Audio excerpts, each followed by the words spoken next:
and my presentation is on trends in U.S. families and postponing marriage and childbirth for a sociology class. The main difference in U.S. families today is that most families have become dual earner families.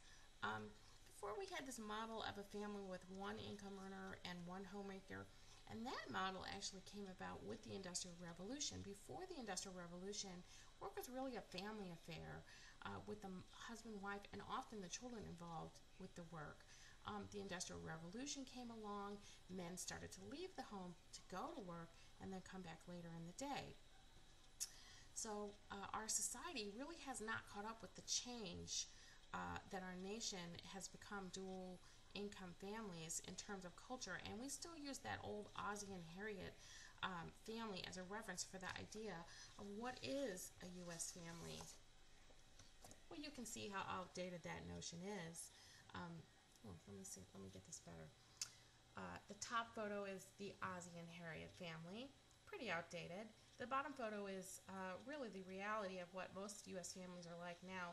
Two people working, presumably these people are, looking maybe at their finances or something, and it's much more the reality today.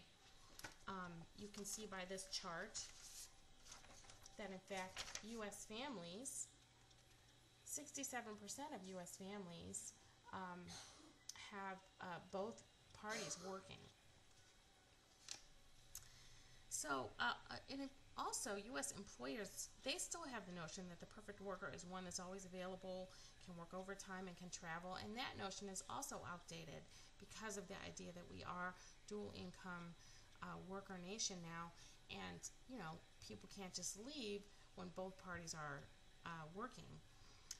And even though we're moving to this dual income family where you would think, oh, well, there's probably more money if both people are working. In fact, people have less extra income after they pay their main expenses than did those families with the one income earner back in the 50s and 60s, which is concerning. Moving on to the next part, the postponing marriage and childbirth. Today's first-time bride and groom are older than at any time in U.S. history. In 1970, a bride was 20, 21, a groom was 22 or 23. In 2010, brides had moved up to the age of 26, 27, and grooms 27, 28. The main reason for that increase in age is cohabitation. So you want to get married? Great. Or we could just live together. Cohabitation.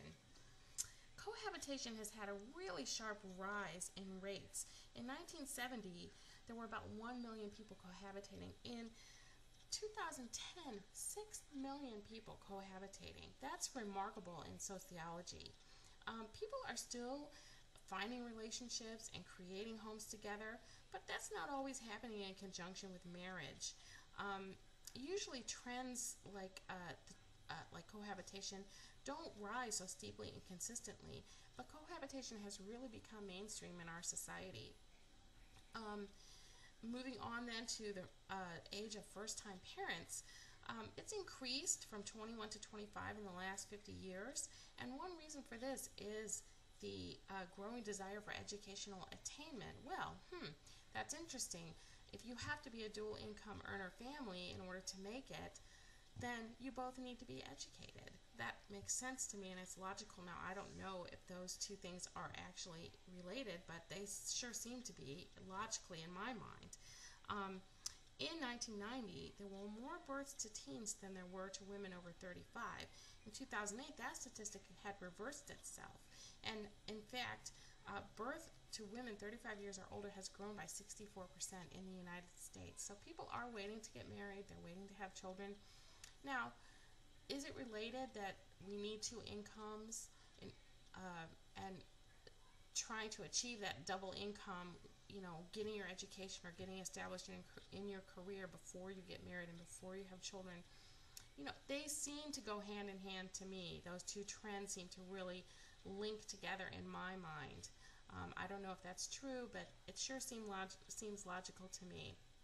So that's the end of my presentation. I hope you do well with my questions. I think if you listened, you'll be able to answer them very easily. Thank you.